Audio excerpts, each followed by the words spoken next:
పిఠాపురంలో పవన్ను 1,00,000 ఓట్ల మెజార్టీతో గెలిపించుకుంటామని జనసేన నాయకులు సూరవరపు కృష్ణార్జునరావు అన్నారు. పవన్ గెలుపు కోసం అగ్రహారం సూర్యనారాయణ మూర్తి గుడి దగ్గర నుంచి తొలి తిరుపతి వెంకటేశ్వర స్వామి వరకు పాదయాత్ర చేస్తామని తెలిపారు. ఈ పాదయాత్రలో సుమారు 5,000 మంది పాల్గొంటారని వివరించారు. అలాగే వైసీపీ నుంచి జనసేనలోకి పెద్ద ఎత్తున చేరికలుంటాయన్నారు. ఈరోజు జనసేన పార్టీ అధ్యక్షులు వారు పవన్ కళ్యాణ్ గారు ఆ పిఠాపురాన్ని పోటీ చేయడం చాలా ఆనందంగా ఉంది. యోగ కుటుంబం అంటే నాకు చాలా ఇష్టం.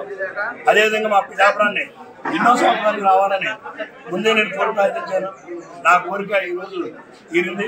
అదేవిధంగా జనసేన నాయకుడిని పవన్ కళ్యాణ్ గారిని గెలిపించడమే కాదు, మా కష్టం అంతా కూడా 1,00,000 ఓట్లు రావాలని రేపు శనివారం నాడు యాత్ర కాలనడకన మేము కొన్ని వందల మంది కార్యకర్తలతో మేము దేవుడి దగ్గర తిరుపతి వెళ్తున్నాం. కార్యకర్తలందరూ కూడా పిఠాపురం అగ్రహారంలో సూర్యనారాయణమూర్తి ఆలయం ఉంది. ఇక్కడ కొత్తగా నిర్మించాం.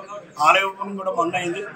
ఆలయానికి వచ్చే భక్తులు అందరూ కూడా కలిసి జనసేన నాయకులు కార్యకర్తలు శ్రేయోభిలాషులు అందరం కలిసి మేమందరం 15 కిలోమీటర్ల దూరం కాలినడకన వెళ్ళి అక్కడ 1,00,000 ఓట్ల